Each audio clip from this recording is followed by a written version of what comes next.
యాక్చువల్గా రెండు పదాలు డెమోక్రసీ కలిపితే డెమోక్రసీ అవుతుంది. ఒకటి డెమో, ఇంకొకటి క్రసీ. డెమో అంటే పీపుల్, మనందరం పీపులే కదా. క్రసీ అంటే రూల్, అంటే పాలిచ్చేది. సో డెమోక్రసీ అంటే పీపుల్ పాలిచ్చేది. పాలించడం అంటే పాలసీలు చేయడం, లాస్ చేయడం, లేదంటే బడ్జెటింగ్ చేయడం, ఇట్లాంటి గవర్నమెంట్ ఆర్డర్స్ యూజ్ చేయడం. సో పీపుల్ రూల్ అంటే ప్రజలు పాలించేదే డెమోక్రసీ. సో మనందరం కలిసి ఇక్కడ కూర్చొని ఒక ఎడ్యుకేషన్ పాలసీ బిల్డ్ చేయగలం. రియాలిటీలో మనం కలిసి ఇప్పుడు ఏదైనా పాలసీ చేస్తే అది అవ్వదు కదా. అంటే మీరు అనొచ్చు వినాయక్ నువ్వు చాలా చిన్నపిల్లల్లో ఉన్నావు, ఎందుకంటే అట్లా ఏదని డైరెక్ట్ డెమోక్రసీ అంటారు. డైరెక్ట్ డెమోక్రసీ మీకు తెలుసా, ఇట్లా యూరోప్లో ఉండేది.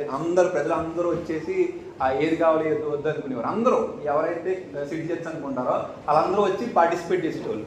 అది డైరెక్ట్ డెమోక్రసీ. అది అందరూ వచ్చేది. కానీ ఇప్పుడు మన పాపులేషన్ ఎంత ఇండియాలో 150 crores కదా. అందరం పార్లమెంట్కి వెళ్తే ఏమవుతుంది, పార్లమెంట్ సరిపోదు కదా, ఎంత పెద్దది కట్టినా సరిపోదు. సో మనం ఏం యూజ్ చేసుకున్నాం అంటే ఇండైరెక్ట్ డెమోక్రసీని యూజ్ చేసుకున్నాం. దీంట్లో మనం మీరు నేను అందరం అందరం కలిపి ఒక్కరిని ఎన్నుకుంటాం, వాళ్ళు వెళ్తారు. మన రిప్రజెంటేటివ్ ఎన్నుకుంటాం, వాళ్ళు పోతారు. ఫర్ ఎగ్జాంపుల్ మీ పేరు ఉమాశ్రీ కదా. సో ఉమాశ్రీని మనం ఎన్నుకున్నాం అనుకోండి, తను పోతుంది. ఇది కూడా బాగానే ఉంది కదా, మనమే కదా ఎన్నుకుంటున్నాం ఉమాశ్రీని. సో తిన మంచిదైతే ప్రాబ్లం ఏంటి, ఇప్పుడు డెమోక్రసీలో ప్రాబ్లం ఏంటి? అయితే నిజానికి మనం ఎన్నుకున్న వాళ్ళు కూడా పోరు. మనం ఎన్నుకున్న రిప్రజెంటేటివ్ వెళ్ళాలంటే ఈ రిప్రజెంటేటివ్ ఫస్ట్ ఎలక్షన్స్లో నెగ్గాలి, రైట్?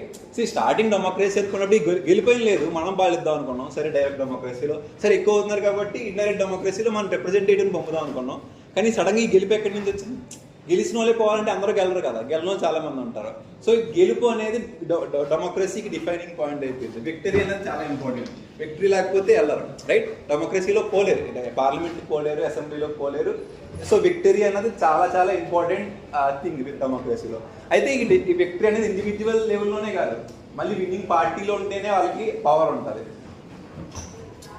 ఇది డెమోక్రసీ విన్నింగ్ పార్టీ. మళ్ళీ దాంట్లో కూడా క్యాంప్ ఉంటుంది కదా. ఓన్లీ వాళ్ళే అంటే చూడండి, క్యాబినెట్లో ఉన్న వాళ్ళు, దాంట్లో నిజంగా పవర్ ఉన్న వాళ్ళే యాక్చువల్గా రూల్ చేయగలరు, అందరూ రూల్ చేయలేరు. సో డెమోక్రసీ అంటే వైడ్ అనుకున్నాం, అది అట్లా ఇప్పుడు పవర్ క్యాంప్ చాలా చిన్నగా అయిపోయింది. సో ఇది బేసిక్ డెమోక్రసీ ఒక ఓవర్ వ్యూ. నౌ ఈ డెమోక్రసీలో ఈ ప్రైవేట్ ఫండింగ్ సిస్టంలో ఎక్స్పెండిచర్ ఉంటుంది. ఎక్స్పెండిచర్ అంటే ఏంటి? ఖర్చు. బేసిక్గా జనరల్గా ఖర్చు ఉంటుంది కదా, షాపింగ్ పోతేనో ఖర్చు పెడతాం. అట్లాగే ప్రైవేట్ ఫండింగ్ సిస్టంలో కూడా ఖర్చు చాలా ఉంది. ఫర్ ఎగ్జాంపుల్ మీ ఎమ్మెల్యే ఎంత ఖర్చు పెట్టారు మీకు ఐడియా ఉందా? ఎలక్షన్ దిగినప్పుడు ఎవరికి ఐడియా ఉంది? చేతుల్లో పెట్టండి. మీ ఎమ్మెల్యే నార్మల్గా ఎలక్షన్లో ఎంత ఖర్చు పెట్టారు? బ్రదర్? 100 కోట్లు ఖర్చు పెట్టారు. వాళ్ళ పెద్ద ఎమ్మెల్యే కాబట్టి 100 కోట్లు ఖర్చు పెట్టారు. సో ఆన్ యావరేజ్ ఒక ఎమ్మెల్యే ఇంచుమించుగా ఒక 40-50 crores దాకా ఖర్చు పెడతారు కదా, అంతేనా? అందరూ ఒప్పుకుంటున్నారు ఈ నెంబర్కి, మీరు అందరూ ఓకేనా? సో 40-50 crores దాకా ఖర్చు పెట్టాలి. అండ్ ఇంకోటి ఏంటంటే, ఫర్ ఎగ్జాంపుల్ నా దగ్గర 100 రూపీస్ ఉన్నాయనుకోండి, నేను టిఫిన్ చేయడానికి వెళ్తే 50 రూపీస్ 40 రూపీస్ ఖర్చు పెడతాను, 100 ఖర్చు పెడతాను కదా. సో నేను ఏం చెప్దాం అనుకుంటున్నానంటే, ఆయన దగ్గర 100 కోట్లు ఉంటే ఆయన 50 కోట్లు 40 కోట్లు ఖర్చు పెడతారు. సో ఒక నియోజకవర్గానికి 2 లక్షల మంది ఉంటారు. 2 లక్షల మంది దగ్గర ఎంతమంది దగ్గర 100 కోట్లు ఉంటాయి? మీ నియోజకవర్గంలోనే ఎంతమంది దగ్గర ఉంటాయి? మహా అయితే ఒక 20 కుటుంబాలు 30 కుటుంబాల దగ్గరే అంతకంటే ఎక్కువ ఉండవు కదా 100 కోట్లు. సో 2 లక్షల మందిలో 0.01% దగ్గర కూడా అంత మనీ ఉండదు. అండ్ వాళ్ళు ఖర్చు పెట్టలేదు అనుకోండి, వాళ్ళు కాలేదు. అండ్ ఇంకోటి, ఫస్ట్ ఆఫ్ ఆల్ ఈ ఎక్స్పెండిచర్ అంటే అసలు ఖర్చు దేనికి? డెమోక్రసీలో ఖర్చు దేనికి? అందరూ ఏమనుకుంటారంటే ఓట్లు పంచడానికి ఖర్చు అవుతుంది, ఓట్లు తీసుకునే వాళ్ళ వల్లే డెమోక్రసీ చెడిపోతుంది అని అనుకుంటారు అందరు బేసిక్గా. కానీ ఓట్లు పంచడానికి ఒక్కటే డబ్బు ఖర్చు అవుతుంది, ఇంకేమైనా ఖర్చు అవుతుందా? ఇంకా చాలా వాటికి ఖర్చు అవుతుంది కదా.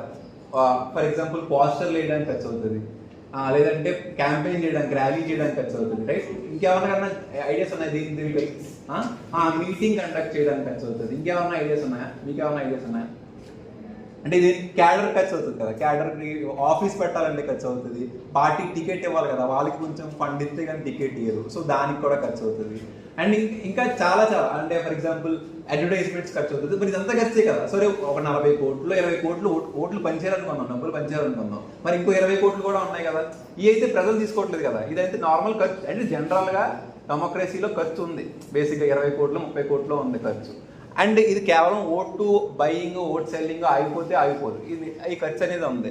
సో ఈ ఖర్చు మనం ఎంతసేపు ఏంటంటే మన ఎమ్మెల్యే ఒక దొంగ ఎదవా అనుకుంటాం బేసిక్గా, ఎందుకంటే ఆడు ఆ భూమి దొబ్బేశాడు, ఈ భూమి దొబ్బేశాడు, ఈ గవర్నమెంట్ జాగా కబ్జా చేసాడు, లేదంటే ఈ ఇసుకలో తిన్నాడు. దాంట్లో అందరికీ కంప్లైంట్స్ ఉన్నాయి కదా, మీ ఎమ్మెల్యేకే మీకు అందరికీ కంప్లైంట్స్ లేవా? అందరికీ ఉన్నాయి, మా అందరికీ ఉంటాయి.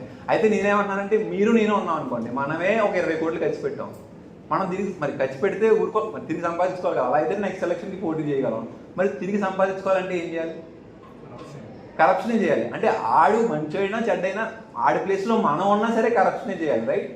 సో తేడా ఎంతసేపు క్రిటిసిజం ఎలా చేయాలని నమ్ముతానంటే, ఫర్ ఎగ్జాంపుల్ ఒక పెద్ద అయిన వాళ్ళ కొడుకుని కొడుతున్నాడు, మనం నువ్వు కొట్టద్దని ఎప్పుడు చెప్తాం? నేనైతే కొట్టను కాబట్టి నువ్వు కొట్టద్దని చెప్తాం. మనం కూడా కొట్టేటైతే మనం వాళ్ళని ఎట్లా క్రిటిసైజ్ చేస్తాం? నేను చేయను కాబట్టి నువ్వు చేయకు అని చెప్పేదని క్రిటిసిజం అంటారు. మనం కూడా చేసి నువ్వు కూడా చేసావు అనుకో, అది హిపోక్రసీ అవుతుంది సింపుల్గా. అట్లా తిట్టుకోవడం తప్ప దేనికి పనిచేయదు. సో ఈ ప్రైవేట్ ఫండింగ్ సిస్టంలో ఎవరన్నా మీరు నేను ఎవరే పార్టిసిపేట్ చేసినా మనం నెగ్గామనుకోండి, క్రైమే చేయాలి మనం అందరం. అండ్ ఈ క్రైమ్ కూడా చిన్న లెవెల్లో చేయం కదా. అంటే ఎమ్మెల్యే ఇలా నీటి పక్క కూర్చొని మీరు డబ్బులు ఇచ్చుకోండి అని చెప్పి ప్లస్ కింద డబ్బులు తీసుకుని పోడు కదా. ఆడ ఒక పెద్ద వ్యవస్థనే మెయింటైన్ చేయాలి ఆ క్రైమ్ చేయడానికి. ఆడ పోలీసులు మెయింటైన్ చేయాలి, జర్నలిస్టులు మెయింటైన్ చేయాలి, పార్టీ వర్కర్లు మెయింటైన్ చేయాలి, రౌడీ ఇలా చేస్తేనే క్రైమ్ చేయగలరు బేసిక్గా. సో సో ఇది సో ఇట్లాంటప్పుడు అండ్ ఇంకోటి ఏంటంటే కరప్షన్ అంటే మనం కాదనుకుంటాం బేసిక్గా. సో కరప్షన్ వల్ల మన లైఫ్ చాలా చాలా చాలా ఎఫెక్ట్ అయిపోతుంది. ఫర్ ఎగ్జాంపుల్ ఫుడ్లో బోల్డ్ అంత కరప్షన్ ఉంది అనుకోండి, మనం 70-80 సంవత్సరాలు బతకాల్సిన వాళ్ళు 60-50 సంవత్సరాలకే పోవచ్చు, మన లైఫ్ తగ్గిపోద్ది. అంటే మన పిల్లలు గవర్నమెంట్ స్కూల్లో చదివారు, అక్కడ క్వాలిటీ ఉండదు. ప్రతి దాంట్లోని మనం అన్ని కరప్షన్ వల్ల మనం ఎఫెక్ట్ అవ్వట్లేదు అని కూడా పెద్ద అన్ని రకాలుగా ఎఫెక్ట్ అవుతున్నాం. అండ్ ఒకరోజు మనం పోవచ్చు కూడా, ఏదో ఒక రోడ్ యాక్సిడెంట్లో పోవచ్చు నెగ్లిజెన్స్లో, అది కూడా కరప్షన్కి కారణమే ఉండదు. సో ఇటు పక్క నుంచి వచ్చి మనం పోతామో ఈ సిస్టంలో తెలియదు. అండ్ ఇది మనం ఉన్న మార్చలేం ఆ సిస్టంలో. నేను ఎమ్మెల్యే అయినా సరే నేను మిమ్మల్ని ఏం చేయలేను, ఎందుకంటే నేను సంపాదించుకోవాలి డబ్బులు ఖర్చు పెట్టాక. సో ఇంతే ఉంటుంది ఈ సిస్టంలో క్రైమే నడుస్తుంది. సో అది ఒక పాయింట్. నెక్స్ట్ ఏంటంటే ఈ ఫస్ట్ సరే నేనేమంటున్నానంటే ఫర్ సేక్ ఆఫ్ ఆర్గ్యుమెంట్ మీరు నేను ఉన్నా సరే మనం మార్చలేమన్నాం. అసలు మనం 20 కోట్లు ఖర్చే పెట్టలేం కదా, మన డబ్బులు అంత డబ్బులే ఆడి మనకి 40 కోట్లు లేవు కదా. సో 40 కోట్లు ఉన్న వాళ్ళు ఒక 20-30 కుటుంబాలే ఉంటాయి, వాళ్ళే ఖర్చు పెట్టగలరు. అండ్ ఎవరున్నా తప్పులే చేయాలి. సో ఎవరైనా డౌట్స్ ఉన్నాయి ఇంతవరకు? Okay. So and so only for example ఇటు పక్క ఒక రాజరికం తీసుకుందాం.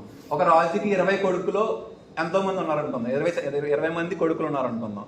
ఒకళ్ళే వాళ్ళ పోయిన తర్వాత రాజు ఒక్కడే రాజ్యం చేయాలి. ఇది రాజరికం బేసిక్గా, అంతే కదా. అండ్ ఈ రాజ్యంలో 2 లక్షల మంది బతుకుతారు అనుకుందాం. అండ్ ఇటుపక్క డెమోక్రసీ, ఒక డెమోక్రసీలో ఒక యావరేజ్ కాన్స్టిట్యున్సీ నెంబర్ 2 lakhs మంది ఉండొచ్చు. అండ్ దాంట్లో కూడా ఒక 20-30 కుటుంబాల దగ్గరే 100 కోట్లు ఉంటున్నాయి. అంటే వాళ్ళే పార్టిసిపేట్ చేయగలరు, లేదంటే వాళ్ళు సపోర్ట్ చేసిన వాళ్ళే పార్టిసిపేట్ చేయగలరు. సో ఇప్పుడు రాజరికంలో 20 మందికి ఛాన్స్ ఉంది, డెమోక్రసీలో కూడా 20 మందికి ఛాన్స్ ఉంది. దీనికి పెద్ద తేడా ఏంటి అంటే లిటరల్గా మనకి ఇప్పుడు మనం ప్రజాస్వామ్యంలో బతికి మనకి పవర్ ఉందని కలగా అంటున్నాం అంతే. నిజానికి లేదు. మీరు నేను పోటీ చేయడం, నామినేషన్ వేయచ్చు. నేను నామినేషన్ వేసే హక్కు లేదంటలేదు, మనం నామినేషన్ వేయచ్చు. కానీ నామినేషన్ వేసిన తర్వాత మనం నెగ్గాలంటే ఇంత డబ్బు ఖర్చు పెట్టాలి కదా, అంత డబ్బు మన దగ్గర లేదు. అండ్ ఖర్చు పెట్టి నెగ్గితే మనం ఏదో రకంగా డబ్బు సంపాదించుకోవచ్చు తిరిగి. అండ్ నెగ్గడం కూడా ఇంపార్టెంట్. అండ్ ఇది ఒక గ్యాంబుల్ లాగా అనమాట. అంటే ఇప్పుడు ఒక జోదం ఆడతాం, ఒక పోకరో ఏదో ఒక జోదం ఆడతాం, డబ్బులు పెడతాం, నెగ్గితేనే వస్తాయి కదా, పోతే పోయినట్టే, డబ్బులు పోయినట్టే. అండ్ సూసైడల్ కూడా, అంటే చాలామంది ఆత్మహత్యలు చేసుకుని పాలిటిక్స్లో డబ్బులు పోగొట్టుకుని ఆత్మహత్యలు చేసుకునే వాళ్ళు ఉంటారు కదా చిన్న లెవెల్లో. సో ఇవన్నీ ఈ కేసెస్లోనే. నువ్వు ఖర్చు పెడతావు, నెగ్గితే కరప్షన్ చేయాలి, ఓడిపోతే ఇంకా మనుగడ ఉండదు, చిన్న పార్టీలకు మనుగడ ఉండదు. అండ్ ఇది డెమోక్రసీని సైకలాజికల్గా కూడా ఎట్లా ఎఫెక్ట్ చేస్తుంది అంటే, ఫర్ ఎగ్జాంపుల్ బీఎస్పీ పార్టీ ఉందనుకోండి, లేదంటే కమ్యూనిస్ట్ పార్టీ ఉందనుకోండి, చిన్న పార్టీ. ఆ పార్టీ నెగ్గట్లేదు అనుకోండి, నేను ఊర్లో ఇంకా నేను ఆ పార్టీకి వెళ్తానంటే ఊర్లో ఏమంటారు తెలుసా, మతుందా లేదా నీకు, ఓడిపోయే పార్టీకి ఎవరిని వేస్తారా, నెగ్గే పార్టీకి వేయాలి, చదువుకున్నా కానీ పొరలేదు. వాళ్ళకేంటి నెగ్గే కాజ్లో ఉండాలి, నువ్వు ఊరికే ఓటు వేస్ట్ చేసుకోవద్దు, నోటాకి ఎత్తే ఉపయోగం ఏంటి అన్న ఫీలింగ్లో ఉంటారు వాళ్ళు. ఇట్లా నోటాకి వేసినట్టే చిన్న పార్టీలకు కూడా ఓటేసేది. సో దీనికి వాల్యూ లేదు, నువ్వు ఒక తెలుగు తక్కువ పని చేస్తున్నావు అన్నది వాళ్ళ ఫీలింగ్. అండ్ రైట్ కూడా, ఎందుకంటే గెలిస్తే కానీ మనుగడ లేదు కదా, వాళ్ళ లైఫ్ ఎక్స్పీరియన్స్ అది. ఈ ప్రైవేట్ ఫండింగ్ సిస్టంలో నువ్వు నెగ్గకపోతే నీకు మనుగడే లేనప్పుడు నెగ్గాలి, ఏదో రకంగా నెగ్గాలి. సో మనందరం కాంప్రమైజ్ అయ్యి, సరే ఆ పార్టీ బాగోపోయినా ఈ పార్టీ కొంచెం బెటర్ అప్ప, సరే దీనికే అవుతుంది, ఇది మనల్ని కొంచెం కరప్షన్ చేస్తే దీనికన్నా బెటరే కదా అని జస్టిఫికేషన్ చేసుకుంటూ ఉంటాం. అండ్ ఈ పెద్ద దొంగ చిన్న దొంగ ఐడియా ఉందా మీకు? డెమోక్రసీ అంటే చిన్న దొంగ ఎన్నుకోవడం, పెద్ద దొంగ అయితే ఎక్కువ దొంగతనం చేస్తారు కాబట్టి చిన్న దొంగ ఎన్నుకోవడం. అండ్ ఇది చిన్న ఏంటంటే ఈ చిన్న దొంగ పెద్ద దొంగ అనేది మారిపోతూ ఉంటుంది సబ్జెక్ట్ పర్సన్కి. నా ఇంట్లో దొంగతనం చేసేవాడు నాకు పెద్ద దొంగ కింద కనపడతాడు, పక్కడు చిన్న దొంగ కింద కనపడతాడు. ఆడింట్లో దొంగతనం చేసేవాడు ఆడికి పెద్ద దొంగ కింద కనపడతాడు, నాకు చిన్న దొంగ. సో మారిపోతూ ఉంటుంది. అండ్ మనం ఇప్పుడున్న సమస్యలు చూస్తే, ఒకసారి చూస్తే ఇప్పుడున్న సమస్యలన్నీ ప్రైవేట్ ఫండింగ్ సిస్టమ్ వల్లే వచ్చాయి. అండ్ దీన్ని మనం ఏదో రకంగా మార్చుకోలేదు అనుకోండి, మన పిల్లలు వాళ్ళకి ఒక మంచి సిస్టమ్ పోదు, మనలాగే వాళ్ళు కూడా సఫర్ అవ్వాలి. మన ఓటు హక్కు లేకుండా మన ఫోర్ ఫాదర్స్ చాలా రోజులు బతికేది తెలుసా. 100 years బ్యాక్ అందరికీ ఓటు హక్కు లేదు. వాళ్ళు చాలా పోరాటాలు చేయబట్టి మనకి ఈ సిస్టమ్ వస్తుంది. అండ్ మనం ఎంతో మంది బెటర్ చేసి మన నెక్స్ట్ జనరేషన్కి ఇచ్చాం అనుకోండి, వాళ్ళు మనకన్నా బాగా బతుకుతారు. అండ్ అది మన మీద ఉంది కదా అంత ఇది.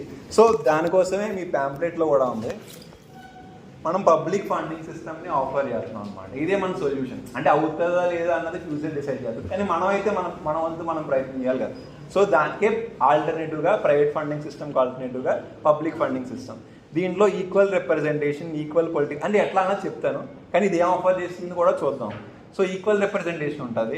అంటే అందరూ ఒకటే తీరు. నువ్వు అంబానీ అయి నీకు 100 కోట్లు ఉన్నా, నాకు ఏ డబ్బు లేకపోయినా, ఇంకొక అసలు ఏ డబ్బు లేకపోయినా, అమ్మాయి అయినా అబ్బాయి అయినా అందరికీ ఒకటే రిప్రజెంటేషన్ ఉండాలి. అందరూ ఒకవేళ పార్టిసిపేట్ చేద్దాం అనుకున్నాం అనుకోండి, అందరికీ ఈక్వల్ ఆపర్చునిటీ ఉండాలి పార్టిసిపేట్ చేయడానికి, ఈక్వల్ ఇన్ఫ్లుయెన్స్ ఉండాలి, ఫైనల్గా ఈక్వల్ పొలిటికల్ స్టేటస్ ఉండాలి. ఈరోజు ఓటు మాత్రమే ఉంది. ఓటు అయితే అందరికీ ఓటు ఉంది, అది నమ్ముతాను, నేను నమ్ముతాను, ఎందుకంటే ఇది ఉంది కాబట్టి. కానీ అది ఒక్కటే ఉంది. ఓన్లీ ఓటు వేసినప్పుడే మనం ఈక్వల్, మిగతా రోజులన్నీ మనం ఈక్వలే. అంబానీ వెళ్ళి ఒక ఈజీగా ఒక 1000 కోట్లు ఖర్చు పెట్టి ఒక ప్రాపగండా స్టార్ట్ చేయొచ్చు, నువ్వు నేను స్టార్ట్ చేయలేం కదా. సో ఇది ప్రైవేట్ ఫండింగ్ సిస్టంలో అది పాసిబుల్. అండ్ పబ్లిక్ ఫండింగ్ సిస్టంలో అది ఎలా అవుదో ఇప్పుడు చెప్తారు. సో పబ్లిక్ ఫండింగ్ సిస్టమ్ ఎట్లా నడుస్తుంది అంటే, ఇప్పుడు డబ్బు అయితే ఉంది, ఎవరో కాదని లేదు. ఈ జీరో బడ్జెట్ పాలిటిక్స్ అని చెప్తారు కదా కొంతమంది, డబ్బులు లేకుండా రాజకీయాలు చేయాలని. 4 మాటలు నమ్మాలి. జీరో బడ్జెట్తో ఏం చేయగలం మనం? ట్రావెలింగ్ చేయగలమా? ఇప్పుడు ఏదైనా ఊరి పేరు చెప్పారు, ఎక్కడికైనా వెళ్ళాలనుకుంటున్నాం. మహేశ్వరం కొంచెం పాపులర్. ఢిల్లీ వెళ్దాం అనుకున్నాం ఫర్ ఎగ్జాంపుల్, మనందరం ఢిల్లీ వెళ్దాం అనుకున్నాం. జీరో బడ్జెట్లో ఢిల్లీ వెళ్ళగలమా? జీరో బడ్జెట్లో ట్రావెలింగ్ డబ్బులు అవుతాయి కదా. అలాగే పాలిటిక్స్లో ఏ పని చేయాలి, అసలు ముందు మనం బతకాలంటే ఒక 3-4 సంవత్సరాలు పని చేయాలనుకో, జీతం లేకుండా పని చేస్తారా? డబ్బులు అయితే అవుతాయి కదా. డబ్బులు లేకుండా ఏ పనైనా చేద్దాం అన్నారనుకోండి, అది అబద్ధం. అది వాళ్ళకి ఏదైనా సోర్సెస్ ఉన్నాయనుకోండి, వాళ్ళకి ఏదైనా ఇన్కమ్ వస్తుంది అనుకోండి, వాళ్ళు చేయొచ్చు. అది మళ్ళీ వాళ్ళు ప్రివిలేజ్ చేయాలి, అంతే తప్ప డబ్బు కావాలి. అయితే అది ఎలా తెచ్చుకోవాలన్నదే మనం చేయాల్సింది. మనం సోషల్ సైన్స్ స్టూడెంట్స్గా మన కన్సర్న్ ఏంటంటే మంచి సిస్టమ్స్ బిల్డ్ చేయాలి. ఆ సిస్టమ్ని ఎట్లా బిల్డ్ చేయాలన్నదే మన కన్సర్న్ ఇప్పుడు. సో పబ్లిక్ ఫండింగ్ సిస్టంలో డబ్బులు ఎలా వస్తాయంటే గవర్నమెంట్ ఇస్తుంది. అది ఎలా ఇస్తుందని చూద్దాం. ఫస్ట్ ఏంటంటే నీ దగ్గర ఎంత డబ్బు ఉన్నా నువ్వు ఎలక్షన్లో పాలిటిక్స్లో ఖర్చు పెట్టద్దు. అసలు నీ డబ్బు తేవద్దు బయటికి. ప్రైవేట్ డబ్బు ఖర్చు పెట్టడం తప్పు.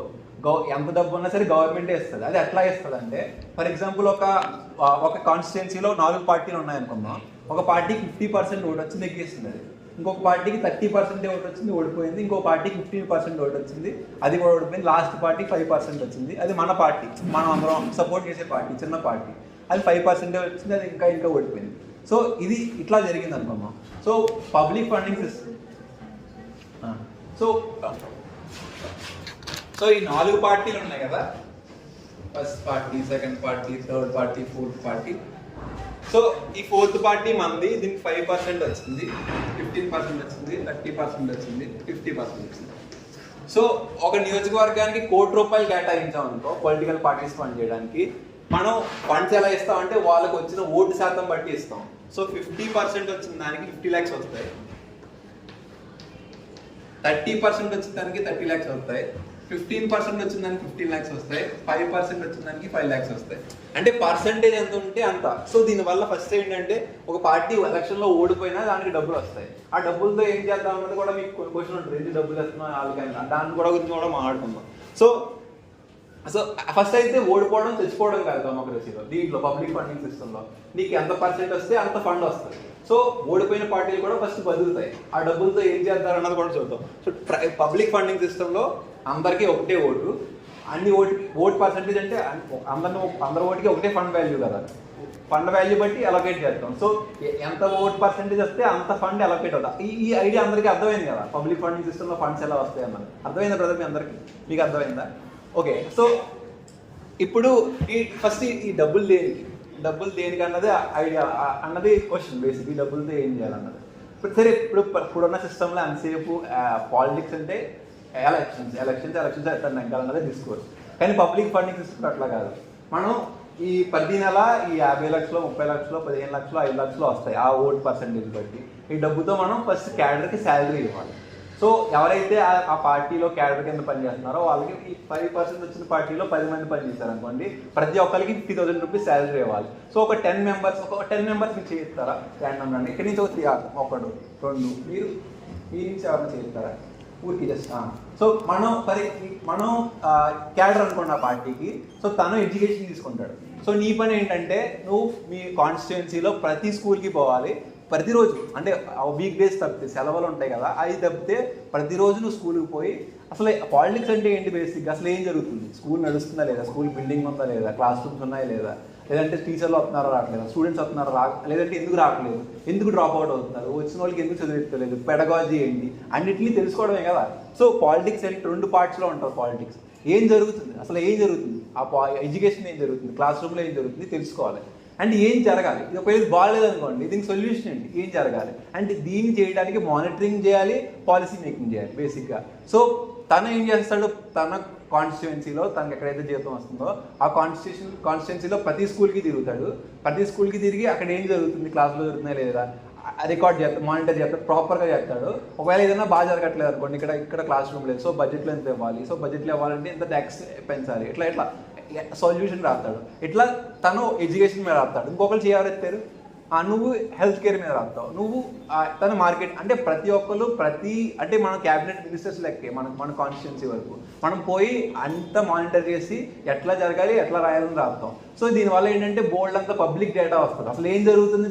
ఇప్పుడు ఇక్కడ కూర్చొని మన సిటీలో కూర్చొని ఎక్కడో మారుమూల గ్రామంలో అక్కడ అంతా బాగానే జరుగుతుందండి అని ఒక మాట అన్న ఈజీ. ఇక్కడ కూర్చొని మీరు అదర్వైజ్ ప్రూవ్ చేయలేరు కదా, ఎందుకంటే డేటా అంత అవైలబుల్గా లేదు. కానీ గ్రౌండ్లోకి పోయామనుకోండి ప్రాపర్గా తెలుస్తుంది అక్కడ ఏం జరుగుతుంది ఏం జరగట్లేదు అన్నది. సో ఈ పబ్లిక్ ఫండింగ్ సిస్టమ్ ద్వారా ఫస్ట్ శాలరీస్ వస్తాయి. ఆ శాలరీస్తో క్యాడర్ ఆ శాలరీస్ తీసుకుని ప్రాపర్గా విలేజ్లన్నీ తిరిగి ఏ డిపార్ట్మెంట్ అయితే ఆ డిపార్ట్మెంట్లో పాలసీ మేకింగ్ చేస్తారు, రాస్తారు. అండ్ దీనివల్ల బోల్డ్ అంతా అంటే అసలు ఏం జరుగుతుందో తెలుస్తుంది, ఏం జరగాలో తెలుస్తుంది. అండ్ ఫస్ట్ ఆఫ్ ఆల్ ఈ శాలరీస్ ఈ శాలరీ సిస్టమ్స్ వల్ల అడ్వాంటేజెస్ ఏంటంటే, ఇప్పుడు 20-30 కోట్లు ఖర్చు పెట్టాలన్నా అనుకోండి, మీరు అంతమంది ఖర్చు పెట్టరు కదా, చేయొస్తాను. ఎవరి దగ్గర లేవు కాబట్టి నేను కూడా ఖర్చు పెట్టాను, నా దగ్గర అంత డబ్బు ఎక్కడది, సో నేను కూడా ఖర్చు పెట్టాను. సో మనం అందరూ ఎలిజిబుల్ ఖర్చు పెట్టాను. అలా కాకుండా మీకు 50,000 ఇస్తాం శాలరీగా, మీరు ఎంతమంది పబ్లిక్ ఇంట్రెస్ట్ ఉన్న పని చేయగలరు అంటే చేయొద్దండి. 50,000 తీసుకుని అంతమంది పని చేసే ఇంట్రెస్ట్ ఉంది. నేనైతే చేస్తాను, నాకు 50,000 ఫైన్, అంటే పెంచుకోవచ్చు. కానీ సో ఎవరికైతే ఇంట్రెస్ట్ ఉందో వాళ్ళందరూ చేయొచ్చు కదా. మనం కోరుకునేదే శాలరీ, మనకు శాలరీ కావాలి, ఆ శాలరీతో ప్రాపర్గా జాబ్ చేసుకోవాలి. అదే పాలిటిక్స్లో కూడా ఉంటుంది క్యాడర్కి. సో మనందరికీ పార్టిసిపేషన్ ఉంటుంది, పార్టిసిపేట్ చేసేందుకు డబ్బులు కూడా వస్తాయి. ఈ డబ్బులు కూడా ఈ ఎమ్మెల్యే ఆడికి సొంత డబ్బు ఇవ్వడం, ఆడిచ్చి ఇప్పుడు ఎమ్మెల్యే ఇప్పుడు నేను ఉన్నాను, నా దగ్గర ఫర్ ఎగ్జాంపుల్ నేను ఒక ల్యాండ్ లోడ్ పెద్ద డబ్బు ఉన్నాడు అనుకోండి, నేను మీకు ఒక 10 మంది కుర్రోళ్ళని లేదంటే అమ్మాయిలన్నా డబ్బులు ఇచ్చాను అనుకోండి, నాకు ఎంత పని చేయండి అనుకో, మీరు ఎంతసేపు నాకు జేజే కొట్టాలి అంతే కదా. నేను డబ్బులు ఇచ్చాక నన్ను క్రిటిసైజ్ చేయడానికి ఉండదు, సార్ అని పిలాలి, లేదంటే ఈ హైరార్కీ బిల్డ్ అయిపోతుంది. నేను ఇచ్చేటోడిని మీరు తీసుకునే వాళ్ళు ఎట్లాంటి హైరార్కీ. అదే పబ్లిక్ ఫండింగ్ సిస్టంలో గవర్నమెంట్ నుంచి వస్తుంది. గవర్నమెంట్ టీచర్కి ఎవరు బాస్, ఎవరు లేరు. గవర్నమెంట్ హాస్పిటల్లో డాక్టర్కి ఎవరు బాస్, ఎవరు లేదు. బాసులు ఎవరు ఉండరు, మనమే. అంటే ఓట్లు వేసేటోళ్ళు ఓట్లు వేస్తే డబ్బులు వస్తాయి, ఆ డబ్బులతో శాలరీలు ఇచ్చుకోవచ్చు. సో అంటే మనకి హైరార్కీస్ ఏమి ఉండవు బేసిక్గా. ఉన్న డబ్బులు అంటే మనీ పరమైన హైరార్కీస్ ఏమి ఉండవు. ఒకవేళ ఒక క్యాడర్కి లీడర్ ఉండొచ్చు, అతను కూడా శాలరీ, నువ్వు కూడా శాలరీ. అతను నీకన్నా కొంచెం అదంటే ఆవిడకి నీకన్నా ఎక్కువ తెలుసు కాబట్టి చెప్తుంది. నువ్వు అంటే ఒక ప్రాపర్ కన్స్ట్రక్టివ్ హైరార్కీ ఉంటుంది, ఇట్లా డబ్బులు తీసుకుని గులాంగిరి చేసే హైరార్కీ ఉండదు. సో అది వస్తుంది. దాని తర్వాత మనందరూ ఎలిజిబులే. ఇందాక మీ దగ్గర ఉన్న ప్యాంప్లెట్స్ ఉన్నది కదా, ఇప్పుడు ఈ సిస్టమ్ ద్వారా ఫస్ట్ ఆఫ్ ఆల్ ఇప్పుడు అంబానీ కన్నా ఒకటే ఓటు, మనకన్నా ఒకటే ఓటు ఫస్ట్ ఆఫ్ ఆల్, అంతేనా? కాదు కదా. సో అంబానీకి ఎంత ఇన్ఫ్లుయెన్స్ ఉందో పాలిటిక్స్లో, నాది అంతే ఇన్ఫ్లుయెన్స్. తను ఒక ఓటేసి ఒక పార్టీకి 50 రూపాయలు ఫండ్ చేశాడు అనుకో, నేను కూడా ఒక ఓటేసి ఒక పార్టీకి 50 రూపాయలు ఫండ్ చేస్తాను. ఏ వ్యక్తి అంటే బాగా పేదరికం అనిపించే వ్యక్తి కూడా ఒక ఓటేసి ఒక పార్టీకి 50 రూపాయలే ఫండ్ చేస్తాడు. సో మనందరూ ఈక్వల్, నిజంగా ఈక్వల్ అవుతాం. అండ్ ఒకవేళ పార్టిసిపేట్ చేయాలనుకోండి, నేను పోయి పని చేసినా నాకు 50,000 వస్తుంది, తను పోయి పని చేసినా, మీరు పోయి పని చేసినా, వీళ్ళు ఎవరు పోయి పని చేసినా 50,000 వస్తుంది. అండ్ ఒక పార్టీ నచ్చలేదు అనుకోండి, మనం ఓటు వేయడం మానేసాం అనుకోండి, వాళ్ళకి డబ్బులు రాదు. సో ప్రజలకు అకౌంటబుల్గా ఉంటారు. ఈ జీతం తీసుకుని ప్రజల మీద రుబాబు చేసేయడానికి ఉండదు. ఇప్పుడు మనం ఉన్నాం అనుకోండి, ఇప్పుడు అంటే కాంప్రమైజ్ అయ్యి ఓటు వేస్తున్నాం. ఈ పబ్లిక్ ఫండింగ్ సిస్టంలో ఓడిపోయినా పర్లేదు కదా, ఓడిపోయినా బతుకుతుంది పార్టీ. సో మనం నచ్చిన పార్టీకి ఓటేసుకుంటాం. అంటే ఆ పార్టీ తప్పు చేస్తుంది అనుకుంటే దానికి ఓటేయడం కూడా మానేస్తాం మనం. ఎందుకు ఓటేయాలి పని చేయనప్పుడు? జీతం మన ఓట్లు బట్టి జీతం వస్తుంది కదా. సో సో ప్రజలకి అకౌంటబుల్గా కూడా ఉంటారు. సో వాళ్ళకి ఈక్వల్ ఇన్ఫ్లుయెన్స్ ఉంటుంది. ఇప్పుడున్న ప్రైవేట్ ఫండింగ్ సిస్టంలో ఎవరికైతే డబ్బు ఎక్కువ ఉందో, ఇన్ఫ్లుయెన్స్ ఎక్కువ ఉందో వాళ్ళకి ట్రీట్మెంట్ వేరే ఉంటుంది. ఒక డబ్బున్న అదని లేదంటే ఏదన్నా, నేను వాళ్ళ పేరు తీసుకుని అంటే ఫేమస్ పేర్లు కాబట్టి, ఏ డబ్బు ఉన్నోడు వెళ్ళినా సరే పొలిటీషియన్స్ ఒక రకంగా రిసీవ్ చేసుకుంటారు, మిమ్మల్ని నన్ను ఒక రకంగా రిసీవ్ చేసుకుంటారు. అసలుకే ఏ డబ్బు లేని వాళ్ళని వాళ్ళు చచ్చిపోయినా కూడా పట్టించుకోరు. వాళ్ళ ఉనికిలో ఉన్నా లేకపోయినా వాళ్ళకి ఒకటే, మనం అయితే కనీసం అడుగుతాం కాబట్టి సరే వాళ్ళు ఏదో రకంగా మేనేజ్ చేయొచ్చు అనుకుంటారు. కానీ ఈ సిస్టంలో మనం అందరం ఫస్ట్ పర్సన్ నుంచి లాస్ట్ పర్సన్ వరకు అందరికీ ఈక్వాలిటీ అందుతుంది. అట్లీస్ట్ పాలిటిక్స్లో. నేను ఎకనామిక్ ఈక్వాలిటీ గురించి మాట్లాడలేదు. పొలిటికల్ ఈక్వాలిటీ మాత్రం ఈ పబ్లిక్ ఫండింగ్ సిస్టమ్ ద్వారా అందుతుంది. అండ్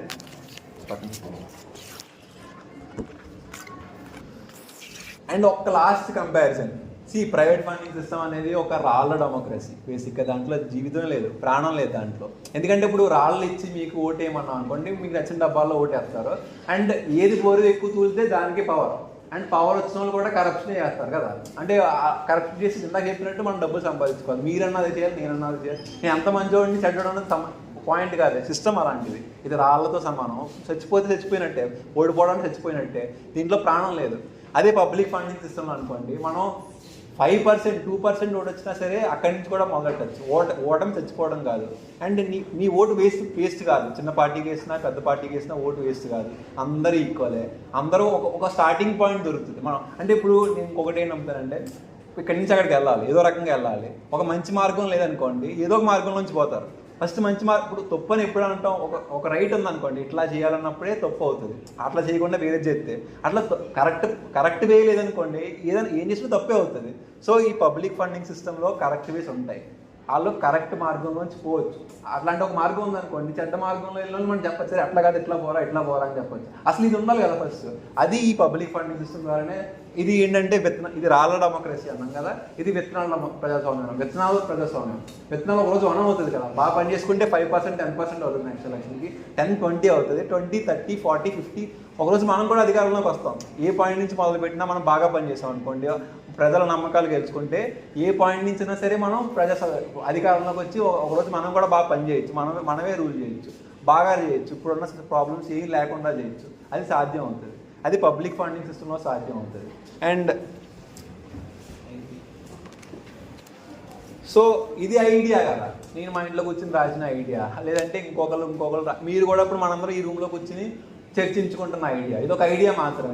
ఇట్లా మీరందరూ అన్నంత మాత్రాన నిజమైపోతుంది గ్యారెంటీ ఏంటి? ఇప్పుడు చాలామంది, ఇప్పుడు మా ఫ్రెండ్కి చెప్పిన ప్రతిసారి ఏమంటాడంటే, అరే నువ్వు నాకు చెప్తున్నావు, నేను ఒప్పుకుంటాను, నన్ను కన్విన్స్ చేయడానికి ట్రై చేస్తావు, నేను ఒప్పుకుంటాను. సరే నేను ఒప్పుకుంటే అవుతుందా? నన్ను ఎందుకుగా పట్టుకుని ఇలా తినేస్తున్నా అన్న రోజులు ఉన్నాయి. సరే ఇప్పుడు ఎలా అంటే, ఏదో గ్రూప్ ఉంది ఫర్ ఎగ్జాంపుల్, మనం అందరం ఒక ట్రిప్కి వెళ్దాం అనుకుంటున్నాం. నేను వీళ్ళని అడుగుతాను, వీళ్ళని అడిగితే నాతో అవుతుంది అన్న, అందరూ ఒప్పుకుంటే కానీ అవ్వదు కదా అని తను అనుకుంటాడు. నేను మిమ్మల్ని అడుగుతాను, మీరేమంటారు? అందరూ ఒప్పుకుంటే అవుతుంది కదా అని మీరు అనుకుంటారు. అంటే అందరూ ఏమనుకుంటారు అన్న దానికి మనకు ఒక క్లారిటీ లేదు. అందరూ ఒప్పుకుంటే కానీ అందరూ ఎవరు? మనం ఒప్పుకుంటే అందరూ ఒప్పుకున్నట్టే. సో నేను ఏమనుకున్నానంటే, సరే నేను ఒక్క హానెస్ట్ పర్సన్ ఒప్పిస్తాను, తను ఒప్పుకుంటే అందరూ ఒప్పుకున్నట్టే కదా. సో ఈ ఐడియాని ఒప్పించి ఏంటి డెమోక్రసీ రియాలిటీలో తీసుకురావడానికి 2 దారులు ఉన్నాయి బేసిక్గా. ఒప్పుకుంటే చాలు. సో నార్మల్గా ఏంటంటే, ప్లెబిసైట్స్ విన్నారా మీరు? ప్లెబిసైట్స్ ఉన్నారు. ఎలక్షన్స్ లాగే ఉంటాయి ప్లెబిసైట్స్. కాకపోతే ప్లెబిసైట్స్లో ఫర్ ఎగ్జాంపుల్ పార్టీషన్ జరగాల వద్దా, ఇండియా పాకిస్తాన్, అప్పుడు అట్లాంటి అంటే ప్రజాభిప్రాయం సేకరించడానికి ఒక ఇష్యూ మీద ఎలక్షన్లా పెడతారు. దాంట్లో పార్టీస్ ఉండవు, జరగాల వద్దా, ఈ సిస్టమ్ కావాలా వద్దా అన్నట్టు ఉంటాయి. అయితే ప్లెబిసైట్స్ రావాలనుకోండి, దానికి గవర్నమెంట్ సపోర్ట్ కావాలి. గవర్నమెంటే రన్ చేయాలి ప్లెబిసైట్, అప్పుడే దానికి ఒక వ్యాలిడిటీ ఉంటుంది. అట్లా కాకుండా సో ఇది మనం గవర్నమెంట్ని ఒప్పించి ప్లెబిసైట్ కండక్ట్ చేసి అంత సీన్ నాకు లేదు, మనందరికీ అది లేదు. ఎందుకంటే మనం అంత ఇన్ఫ్లుయెన్షియల్ పీపుల్ కాదు. సో మన లాంటి వాళ్ళు ఏం చేయొచ్చు అంటే, పిటిషన్ స్టార్ట్ చేయొచ్చు. పిటిషన్ అంటే బేసిక్గా ఇంటర్నెట్లో ఒక ఇష్యూని పెట్టి మీ మద్దతుని తెలియజేయండి అని చెప్పడమే పిటిషన్. సో ఇప్పటికీ కూడా ఉన్నాయి, చాలా పిటిషన్ వెబ్సైట్స్ ఉన్నాయి. అయితే దాంట్లో ఉన్న ప్రాబ్లం ఏంటంటే, దాంట్లో కేవలం నెంబర్ మాత్రమే ఉంటుంది. ఒక 10,000 మంది ఈ సిస్టమ్ని సపోర్ట్ చేస్తున్నారు, ఒక 20,000 మంది సిస్టమ్ సపోర్ట్ చేస్తున్నారు. అంతకంటే ఏం ఉండదు ఆ సిస్టంలో. సో దానికోసం నేను ఏం చేశానంటే ఒక వెబ్సైట్ క్రియేట్ చేశాను. లాస్ట్ 1 year బట్టి ఈ వెబ్సైట్ మీద పనిచేస్తున్నాను. సో మన వెబ్సైట్లో ఒక 4 అంటే మీరు కూడా ఒకవేళ పబ్లిక్ ఫండింగ్ సిస్టమ్ మీద మీకు హోప్ వచ్చింది అనుకోండి, ఈక్వాలిటీని సాధించవచ్చు అని చెప్పి మీరు కూడా ఈ వెబ్సైట్లో లాగిన్ అవ్వచ్చు. అది మీకు లింక్ సెండ్ చేసి మనం అంటే ఎవరైతే జెన్యున్గా నిజంగా పబ్లిక్ ఫండింగ్ సిస్టమ్ ఒకవేళ మంచిది అవ్వచ్చు, అండ్ ఇప్పుడున్న ప్రైవేట్ ఫండింగ్ సిస్టమ్ కన్నా ఇది కొంచెం బెటర్ కావచ్చు అని ఎవరైతే అంటే ఈ కరప్షన్స్ ఉండవు, ఒక శాలరీ తీసుకున్నదో కరప్షన్ ఉంటుంది కదా. సో ఇవన్నీ నమ్ముతారో వాళ్ళు ఈ వెబ్సైట్లో జాయిన్ అవ్వచ్చు. అండ్ ఈ వెబ్సైట్ డీటెయిల్స్ 2-3 చెప్తా సింపుల్గా. సో దీంట్లో ఏంటంటే నార్మల్గా పిటిషన్ వెబ్సైట్లో ఏంటంటే అంటే ఒక 20-30 వేల మంది జాయిన్ అవుతారు కదా, వాళ్ళు ఎక్కడో తెలియదు, వాళ్ళు ఎవరు జాయిన్ చేశారో తెలియదు, దీంట్లో ఏం తెలియదు ఇప్పుడున్న వెబ్సైట్స్లో. కానీ మన దాంట్లో ఏంటంటే ఇప్పుడు మీరే ఉన్నారు, మీకు ఐడియా నచ్చింది, మీరు పోయి మీ ఫ్రెండ్స్నో మీ ఫ్యామిలీ మెంబర్స్నో మీకు తెలిసిన వాళ్ళలో ఐడియా ప్రజెంట్ చేసి జాయిన్ చేశారు అనుకోండి. దీంట్లో మీ కష్టం ఉంది కదా, మీ కష్టం ఉన్నప్పుడు మీరు ఎంతమంది జాయిన్ చేశారో ఆ క్రెడిట్ మీకే పోవాలి, ఎవరికి పోవద్దు. అదే జస్ట్ వే కదా. సో ఇండివిజువల్ కాంట్రిబ్యూషన్స్ రికార్డ్ అవుతాయి, అంటే మీరు ఎంతమంది జాయిన్ చేశారో మీ కాంట్రిబ్యూషన్స్ మీకు రికార్డ్ అవుతాయి. తర్వాత ఇంకోటి ఏంటంటే ఈ 20,000 మంది 30,000 మంది ఎక్కడో లేదు, ఇలా హైదరాబాద్ వల్ల, వైజాగ్ వల్ల, ఢిల్లీ వల్ల, చెన్నై వల్ల అన్నది కూడా క్లారిటీ అవుతుంది. సో వాళ్ళు ఏ ఊర్లో ఉన్నారు అంటే స్టేటు, డిస్ట్రిక్ట్, సబ్ డిస్ట్రిక్ట్, విలేజ్ కూడా అన్ని లెవెల్ డేటాని సేకరించి పిక్చర్ అంటే జియోగ్రాఫికల్గా ఎక్కడ ఉన్నారు అన్నది అర్థమవుతుంది. ఎక్కడున్నారో అర్థమైంది అనుకోండి. ఇప్పుడు హైదరాబాద్లో 1,00,000 మంది ఆల్రెడీ జాయిన్ అయిపోయారు, వైజాగ్లో అవ్వలేదు అనుకోండి, మనందరం పోయి వైజాగ్ అంటే పని చేయాలనుకున్న వైజాగ్ పోయి పని చేయొచ్చు కదా. సో క్లారిటీ వస్తుంది. అండ్ ఇది ఏంటంటే రోజు సపోర్ట్ తెలియజేయచ్చు. రోజు ఎందుకంటే ఫర్ ఎగ్జాంపుల్ ఈరోజు విన్నారు నచ్చిన వాళ్ళు మీకు ఎంత నచ్చినా సరే ఆ రోజు ఇంట్రాక్షన్ లేదనుకోండి మర్చిపోతారు కదా, మన మెమరీలో చచ్చిపోతుంది. సో బతుకుండడానికి రోజు వాటర్కి ఎట్లా ప్లాంట్ పోతామో అట్లా రోజుకి ఒకసారి లాగిన్ అయ్యి ఒకసారి సపోర్ట్ తెలియజేయచ్చు. దానివల్ల మీకు ఎంత ఇష్టం, ఒక మనిషి 1-2 రోజులు సపోర్ట్ చేశాడు ఉన్నదానికి ఒకటి ఉంటుంది, 100 రోజులు సపోర్ట్ చేసిన తేడా ఉంటుంది కదా. సో ఎక్కువ రోజులు సపోర్ట్ చేశారు అనుకోండి, అది ఇంకా మంచి డేటా అవుతుంది. అండ్ లాస్ట్లో ఇంకా అంటే మీరు ఈ వెబ్సైట్ బేసిక్గా ఈ వెబ్సైట్ ఏం చెప్తుందంటే మీరు ఈ ఐడియా కోసం ఏ చిన్న కాంట్రిబ్యూషన్ చేసినా, ఎంత పెద్ద కాంట్రిబ్యూషన్ చేసినా దాన్ని బాగా దాచుకుంటారు అనమాట. దాచుకుని బాగా ప్రజెంట్ చేస్తుంది. ఇప్పుడు స్వతంత్ర ఉద్యమం జరిగింది, క్రెడిట్ అంతా పెద్ద పెద్ద లీడర్లకే పోయింది, అంతే కదా. కానీ ఇలాంటి వెబ్సైట్ ఏం చెప్తుందంటే చిన్న ప్రతి వాళ్ళ పార్టిసిపేషన్ని రికార్డ్ చేసి దాన్ని దాస్తుంది. సో ఒకవేళ ఫర్ ఎగ్జాంపుల్ ఇది నిజంగా జరిగింది అనుకోండి, మనందరూ కాంట్రిబ్యూషన్ వల్ల జరిగింది అనుకోండి, మీ నెక్స్ట్ తరాలు ఆ పై వచ్చే తరాలు మీ కాంట్రిబ్యూషన్ గుర్తుపెట్టుకుంటారు. ఇంకో మా నాన్న, మా తాత, మా బామ్మ వీళ్ళు 100 మందిని జాయిన్ చేశారు అని చెప్పి వాళ్ళకి ఒక క్రెడిట్, మీ కష్టాన్ని వాళ్ళకి తీసుకెళ్లే బాధ్యత వెబ్సైట్ది. సో అంతే. సో ఇవి ఏంటంటే లాస్ట్ ఎండింగ్లో ఈ సర్వర్లు రన్ చేయడానికి బేసిక్గా మనీ అవుతుంది. సో నా కాన్సెప్ట్ ఏంటంటే ఫస్ట్ ఇంటలెక్చువల్స్ దగ్గరికి వెళ్ళి ఒక ప్రెజెంటేషన్ ఇట్లా రికార్డ్ చేసి ఇట్లా చెప్పా, ఇట్లా రియాక్ట్ అయ్యారు, మీరు అయింది కూడా అందుకే రాయమని, మీరు రాసింది నేను పోయి చూపిస్తాను ఇట్లా అనుకుంటున్నారు జనాలు. సో మీరు ఒకవేళ సపోర్ట్ చేశారు అనుకోండి, త్వరగా 10,000 నుంచి 1 lakh ఫాలోవర్స్ అంటే ఈ ఐడియాకి వచ్చారనుకో, అప్పుడు వెబ్సైట్ అందరి దగ్గర రన్ అవుతుంది, మానిటైజ్ చేసి రన్ చేయొచ్చు. అంటే ఇది ఎలా అంటే ఒక రాకెట్ లాంచ్ చేయాలనుకో, భూమి ఆకాశ శక్తి దాటింది అనుకో, లాగదు కదా భూమి, అక్కడి నుంచి ఈజీగా వెళ్ళిపోతుంది. ముందు దాటాలంటే ఫస్ట్ 100 మంది ఇంటలెక్చువల్స్ని సపోర్ట్ చేయాలి, వాళ్ళని కన్విన్స్ చేయాలి. దానికోసమే ఒక ప్రెజెంటేషన్లా చేసి మీ ఇన్పుట్స్ కూడా తీసుకుని వాళ్ళకి చూపించాను అనుకో, ఇక్కడ నుంచి ఒక స్టార్టింగ్ పాయింట్ అవుతుంది. ఇక్కడ నుంచి రాకెట్ లాంటి దాన్ని లాంచ్ చేసాం అనుకో, అంతరిక్షంలోకి వెళ్ళిపోయింది అనుకోండి, అక్కడ నుంచి దాని అంతది, లేదంటే మనకి ఎక్కువ ఖర్చు అవుతుంటుంది అనమాట. సో బేసిక్గా ఇది ఐడియా. సో ఈ పబ్లిక్ ఫండింగ్ సిస్టమ్తో ఇక్కడ ఉన్న సమస్యలన్నింటినీ ఏదో రకంగా సాల్వ్ అవుతాయని నమ్మి ఒక 4 years నుంచి ఇదే 3 years బుక్ రాసా, 1 year వెబ్సైట్ బిల్డ్ చేశాను. సో ఇదే నమ్ముతున్నాను. అండ్ మీకు ఏమనిపిస్తుంది ఇట్లా నన్ను అంటే నేను నచ్చకపోయినా ఐడియా నచ్చితే నచ్చలేదని రాయద్దు, నచ్చితేనే రాయండి. నేను నచ్చి లేదండి చిన్న కాంట్రిబ్యూషన్ నచ్చినా ఐడియా నచ్చలేదని రాయండి. మీకు ఏమనిపిస్తే అదే రాయండి. ఒక 2-3 lines రాశారనుకోండి, ప్రతి ఒక్కరు అది తీసుకొని నేను పోయి చూపిస్తాను. అండ్ ఇప్పుడు వరకు ఇంత పేషెంట్గా ఈ ప్రెజెంటేషన్ ఇన్నందుకు చాలా చాలా థ్యాంక్స్ అండి. అండ్ మీ అటెన్షన్ చాలా ఇంపార్టెంట్ అండ్ చాలా it means a lot for me and for this idea as well. So thank you very much, thank you for giving your time. And doubts ఉన్నా సరే మనం discuss చేద్దాం. First మీరు time ఉందా మనకి ఇంకా డౌట్స్? సో ఫస్ట్ రాసి